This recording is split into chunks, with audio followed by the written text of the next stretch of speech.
Hi everyone. ಉಪಮುಖ್ಯಮಂತ್ರಿಗಳು NEET ಪರೀಕ್ಷೆನ ವ್ಯವಸ್ಥೆ ಹಿಂಪಡೆದು ಸಿಇಟಿನ ಸ್ಥಾಪಿಸಿ ಅಂತ ಘೋಷಣೆ ಕೂಡ ಮಾಡಿದ್ದಾರೆ. ಪ್ರಧಾನಮಂತ್ರಿಗಳಿಗೆ ಕೂಡ ಆಗ್ರಹ ಕೂಡ ಮಾಡಿದ್ದಾರೆ. ಏನು ಸಂಪೂರ್ಣವಾಗಿದೆ ಅಂತ ತಿಳಿಸ್ಕೊಡ್ತೀನಿ ನೋಡಿ. ನಿಮ್ಗೆ ಗೊತ್ತಿರೋ ನೀಟ್ ವಿರುದ್ಧ ಏನೋ ಪ್ರೊಟೆಸ್ಟ್ ಕೂಡ ನಡೀತಿದೆ, ಎಲ್ಲ ಕಡೆ ಸುದ್ದಿ ಕೂಡ ಆಗ್ತಾ ಇದೆ. ಇದರ ನಡುವೆ ಇದ್ರ ಬಗ್ಗೆ ತನಿಖೆ ಆಗಬೇಕು ಅಂತೇಳಿ ಮಾಹಿತಿ ಕೊಟ್ಟಿದ್ದಾರೆ. ಪ್ಲಸ್ ಅವರು ಮಾತನಾಡಿದ್ದಾರೆ, ಇದು ಅವ್ಯವಸ್ಥೆ ಕೂಡ ಆಗಿದೆ, ಸರಿ ಇಲ್ಲ. ಸಿಇಟಿ ಇದ್ದಾಗಲೇ ಸರಿ ಇತ್ತು, ಸಿಇಟಿನ ತರಬೇಕು ಅಂತ ಹೇಳಿ ಒಂದು ಆಗ್ರಹ ಕೂಡ ಮಾಡಿದ್ದಾರೆ. ನೀವು ಗಮನಿಸಬಹುದು, ನೀಟ್ ಬಂದ್ಬಿಟ್ಟು ಕಂಪ್ಲೀಟ್ ಬಂದ್ಬಿಟ್ಟು ಸಾಂವಿಧಾನಿಕವಾಗಿದೆ. ಲೈಕ್ ಇದನ್ನ ರದ್ದು ಮಾಡಿ ಸಿಇಟಿನೇ ತರಬೇಕು ಅಂದ್ರೆ ಅದು ಸುಲಭವಾಗಿಲ್ಲ. ಅದು ಕೋರ್ಟ್ಗೆ ಹೋಗುತ್ತೆ, ಕೋರ್ಟ್ ತೀರ್ಮಾನ ಮಾಡಬೇಕು.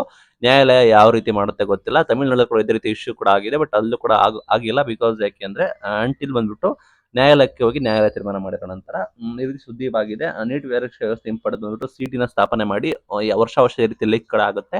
ಅದ್ರಲ್ಲಿ ಒಂದು ವಾದನೆ ಕೂಡ ಇದೆ. ಉತ್ತರ ಭಾರತೀಯರು ಬಂದ್ಬಿಟ್ಟು ಇಲ್ಲಿ ಸೀಟ್ಗಳನ್ನ ಪಡೆದುಕೊಳ್ತಾರೆ, ಲೈಕ್ ನೀಟ್ ಮುಖಾಂತರ ಅಂತ ಹೇಳಿ ವಾದ ಕೂಡ ಇದೆ. ಇಲ್ಲಿಯವರೆಗೆ ಅನ್ಯಾಯ ಆಗ್ತಿದೆ ಅಂತ.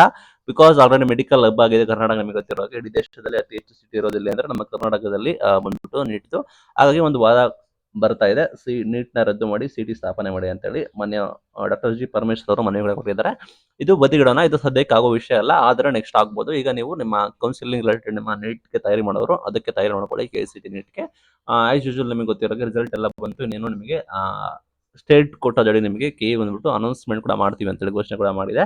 ನಿಮಗೆ ಯಾವಾಗ ರಿಜಿಸ್ಟ್ರೇಷನ್ ಆಗಬೇಕು, ಯಾವಾಗ ನಿಮಗೆ ಪ್ರಕ್ರಿಯೆ ಶುರು ಆಗುತ್ತೆ ಅಂತ ನಾವು ಮನವಿ ಕೂಡ ಕೊಡ್ತೀವಿ. ನೀವು ರಿಜಿಸ್ಟ್ರೇಷನ್ ಆಗಬೇಕಾಗುತ್ತೆ, ಲೈಕ್ ನೀವು ನೀಟ್ ರೋಲ್ ನಂಬರ್ ನೋಂದಣಿ ಕೂಡ ಮಾಡ್ಕೋಬೇಕಾಗುತ್ತೆ ಅಂತ ಹೇಳಿ ಆಲ್ರೆಡಿ ಅನೌನ್ಸ್ಮೆಂಟ್ ಅಪ್ಡೇಟ್ ಕೂಡ ಕೊಟ್ಟಿದ್ದಾರೆ. ನಿಮಗೆ ಶೀಘ್ರದಲ್ಲೇ ಘೋಷಣೆ ಮಾಡ್ತಾರೆ. Thank you.